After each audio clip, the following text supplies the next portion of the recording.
Greetings collectors and welcome to today's retro game review. It's back to 1996 today and video games just got violent again. Join me today as we take a look back at Loaded for the Sega Saturn and Sony PlayStation. Now Loaded is one of those games that may have passed many by at the time, and it certainly doesn't come up in conversation much when you talk about run and gun games these days. However, I think it's worth revisiting this one as it does have something to offer the retro and modern gamer. The game was first released in December of 1995 on the Sony PlayStation, and then appearing on the Sega Saturn a few months later. I'm specifically looking at the Sega Saturn version here today, but from what I've seen, the two versions are virtually identical. There is also a Japanese edition of the game known as Blood Factory, which is arguably the cooler name and perhaps more appropriate. You'll see why in a minute of watching the game footage. Before we even get into Loaded though, it is worth looking at the physical box. There is some great artwork on the front cover. I am informed that much of the artwork was created by Les Spink and Greg Staples, better known for their work for 2000 AD. The game did also feature a spin-off comic, which was published by DC Comics, which has now become quite collectible. The back of the box is suitably murky, and it's clear that this game was aimed at the slightly older target audience. You will of course get a very decent manual and game disc as per standard on the Sega Saturn. Inside the manual is the only place in the game where you will find anything in the way of a storyline. In game, it seems to be completely missing, which perhaps isn't that bad of a thing. In simple terms, you play as one of 6 inmates of a maximum security prison. It's your mission to break out and defeat another crazed lunatic from destroying the world. It's all classic action game nonsense, and never mentioned again. Loaded is 100% about the action and the gore. As the cover states, body bag not included. Choose your player wisely from the options available. You've got the classic payoff between speed, damage and special attack combination to choose from. Some will have great firepower, others will have speed at their disposal. I would recommend Captain Hands as a good all-rounder to throw yourself into the game with. So, here we are in the maximum security setting. At first the world seems rather intimidating, and there's not a lot of clues in the way of where to go, but this does become apparent with some simple exploration. You'll need to collect various coloured keys to open the corresponding door colour. Think Doom, but from a top-down perspective. You'll soon then be swarmed by guards, other inmates and various weaponry. In short, just blast everything. Your go-to method of destruction will be the standard shot, but when the action gets hectic, it's worth letting off your bomb power. Depending on your character, this will destroy most items in the room with a single hit.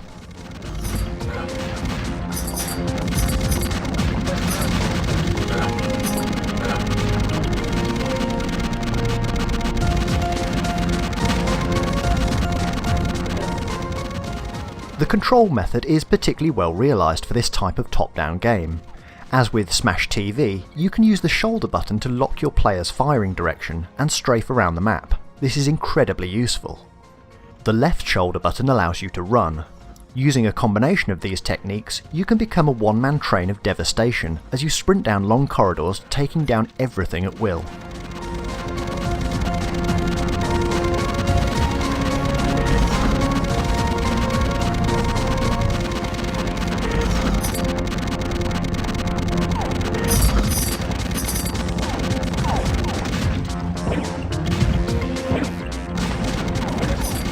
Loaded can be a bit of a tough game at times. You'll need to pick up health packs regularly, save bombs for those special moments of destruction, and never step out in front of the large cannons. It's a decent challenge, but will punish you if you try and rush through the whole level. The levels themselves are huge, really huge, and on a first playthrough can seem a little too complex. By the later levels, these really do need to be memorised to stand a decent chance of survival. To give you some help, the game does allow you to toggle a map on and off. This is better than nothing, but I dare say that it could have been made just a little larger to be of any real assistance to the player. The controls also allow you to zoom in and out, which is a nice touch. In full zoom, don't expect to see much of the playfield at all though. Full zoom out is most definitely the way to go if you want to see the enemy coming. As you can see here, the action is incredibly frantic, gory, and I'm pleased to say that this does transfer into a certain amount of fun, for a while. Whilst the gameplay mechanisms are very tight, a level of repetition most definitely kicks in after the first couple of levels. It's one of the features of this type of game though. What interests me about Loaded is how much it borrows from its predecessors. Its large maps and key system similar to Gauntlet.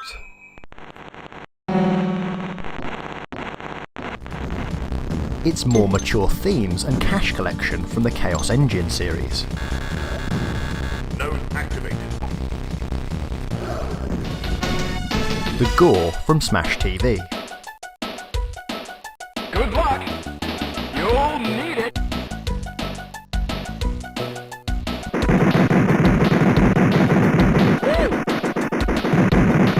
Bingo.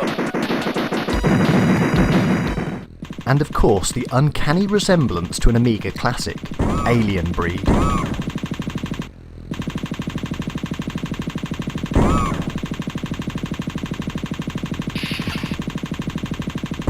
This isn't a bad thing at all though, these are all fantastic games. Loaded manages to finally balance that precarious tightrope of all-out copying and becoming a new concept in its own right. Whilst the inspirations for the game are very clear, Loaded does stand out as a game that wanted to push to the next level of this type of game with more gore and bizarre characters. A Chaos Engine for the 32-bit generation. As with many of these other games, there are secret areas to discover, giving you access to more firepower, bombs and life, so there's certainly something for everyone here. You can somewhat rush from key to key, taking out certain rooms, or you can explore all of the cells if you wish. Finding those keys can of course be a challenge. In general, each coloured key is in its own area and somewhat linear to find. The keys themselves are held by the yellow guards. Take them down as quickly as possible to progress through the level. If you are prepared to go to the alternative routes, you will be rewarded. Use certain teleports and you'll reach areas laden with gold. In the sound department, Loaded works really well. Tracks from Pop Will Eat Itself really bring the game to life.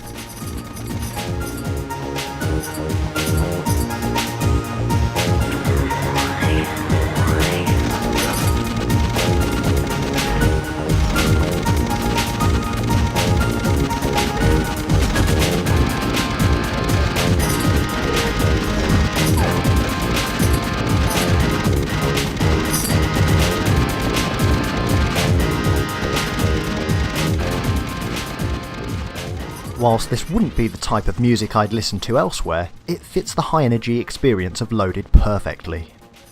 Graphically, the game is a bit divisive. Whilst it is fast and fluid, and with some great character design, there are moments when there's perhaps too much going on if anything. Areas where you have the checkerboard floor in particular will leave you feeling dizzy, as bullets and explosions endlessly flash around you. It is mayhem at times, which is both the game's Achilles heel, but also its saving grace. Loaded certainly isn't a game that will appeal to all retro gamers.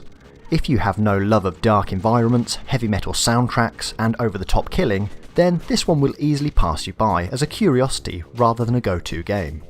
However, if you do enjoy fast-paced, gory top-down run and guns, then Loaded will really tick all of the boxes for you. Its high energy will really delight, and despite the now aging graphics, I really enjoyed playing this one recently. Of course, fans liked it enough at the time for a sequel to be made in the way of Reloaded. However, the top-down run and gun formula never really saw a major mainstream revival after this.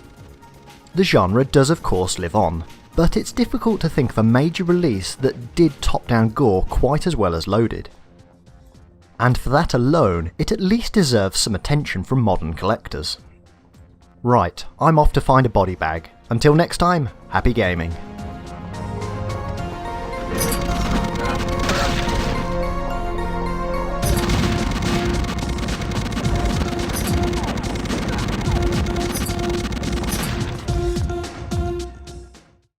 Hello again, I hope you enjoyed today's show and thank you for the view. Remember, you can always comment, like, subscribe and find us on the social media sites below. Happy collecting!